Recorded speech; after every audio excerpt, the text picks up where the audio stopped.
Man, the gun right groups are getting quick on their lawsuits because JB Pritzker, in his big fanfare announcement at the Everytown for Gun Safety event this past weekend, signed into law an anti-marketing act for gun manufacturers and sellers. Well, they've already caught a lawsuit, and not by a small fry organization. NSSF is on the case, and this is one of their main focal points. We're going to break it down right now, and I cannot wait to show you not only this, but also something else that's happening on a trend level, which you're going to love.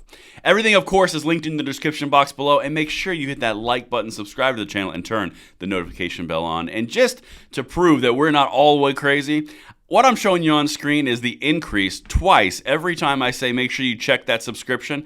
The first rise you see, set it for about a week, and now yesterday, just make sure the subscription's on in case you weren't accidentally unsubscribed. But thank you so much for that consideration, and this content is brought to you by SDI. Now, I know a lot of you out there like to upgrade and modify your own guns, and if you're looking to turn a hobby that you love into a career that you could love, what are you waiting for? Sonora and Desert Institute could help. Their online courses cover everything from gunsmithing to ballistics, woodworking and finishes, shooting, sports management, and more. Plus, all the tools and materials are shipped directly to your door. There's never been a better time to do that thing that you love and get paid for it. So what are you waiting for? There's a link in the description box below to find out more information, and thank you so much to SDI for making this content possible. Now, my brothers and sisters, before I get into showing you a few things about this lawsuit that NSSF just dropped against Illinois, which has national implications, one of the things that's beautiful to see on a national level is we're fighting back in a decentralized fashion. This is not just about the NRA blessing gun control or fighting gun control anymore. Those days are gone. You've got a decentralized group of organizations all vying to defeat the ATF as quick as possible.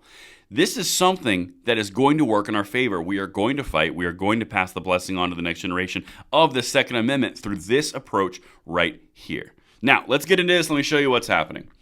NSSF challenges unconstitutional Illinois law attacking free speech, blame shifting on crimes. Now, this is all about the marketing push that JB Pritzker and the Democrats in Illinois are driving forward, and they just signed into law. The big important deal about this, and we've said it multiple times on this channel, is the more ambitious the gun controllers get in response to Bruin, the more they're going to draw attention to themselves and find themselves in front of the SCOTUS again. Pistol brace is a good example. Ghost guns or frames and receivers is a good example. The more that they do this, the more attention they garner, and this is the outcome. Now, this is just beautiful. Washington, D.C., NSSF, the Firearm Industry Trade Association, filed a legal challenge to Illinois' unconstitutional law that seeks to muzzle firearm manufacturers and retailers' First Amendment right of free commercial speech and to regulate industry members' commercial conduct in every state of the union. Governor JB Pritzker signed the Firearm Industry Responsibility Act into law, and NSSF immediately filed its challenge. Now, this is why this is so important. Each gun rights group seems to kind of go in their own direction and the things that they like to focus on. It's basically an economy is developing. You've got FPC, which likes to be kind of antagonistic and go directly after the ATF infringement. You have GOA, which waits for a case and kind of builds an entire case upon an actual injury, and they are a little bit more diligent in the delivery.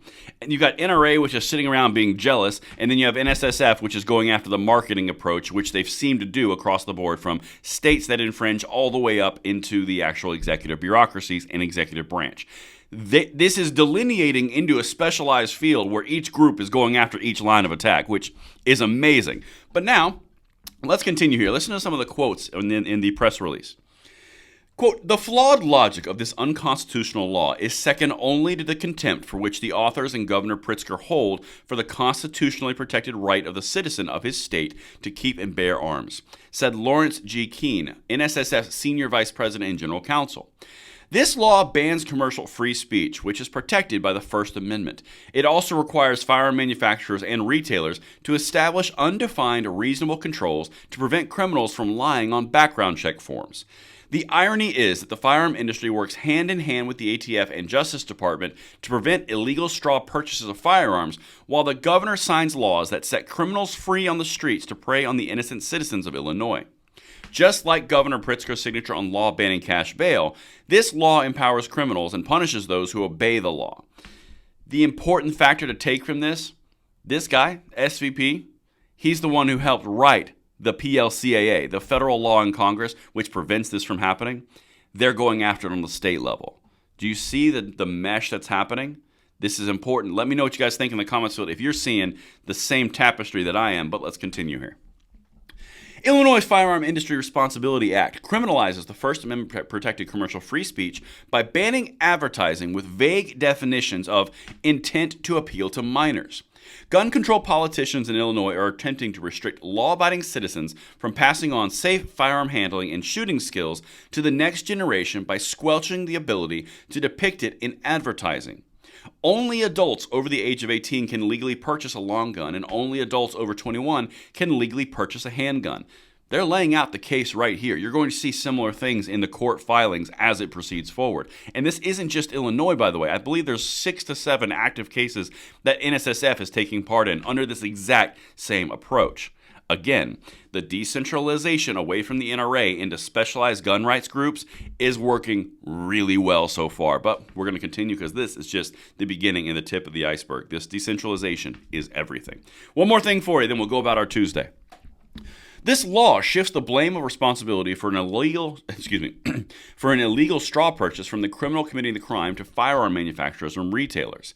The law requires manufacturers and retailers to employ ill-defined, reasonable controls, yet each and every retail firearm purchase requires an ATF Form 4473 to be completed and signed by the purchaser, attesting that the intended recipient of the firearm is in fact the purchaser. Lying on that form is a federal felony, punishable by 15 years in prison and a $250,000 fine unless you're Hunter Biden. I added that last part. But the big thing here is I want to show you what's happening on our gun rights fight. This is becoming a very crucial piece of our rights and passing it on to the next generation. The way that we are focusing in different areas, the left doesn't know how to attack multiple organizations. They think in hive mind, they think in collective, which is why you see all the demographic pieces they always go for, all of the unions. Very large groups they seek to support and they seek to destroy. The NRA is a perfect example. They're all for unions, the SEIU, every single teacher's union, all of that is all their bag of tea. They love it. They endorse it. They support it. But then the NRA on the other side, that's a big group. It must be ostracized, isolated, identified, and destroyed. However, you can't do that against all the different groups that are going out effectively because you lose too many targets. You get target frenzy and you start firing off into the wilderness and you have no idea where your attacks are going. That's why this is important. Let me know what you guys think in the comments field below if I landed this plane, and I will see you on the next one. I'm Braden. See you later.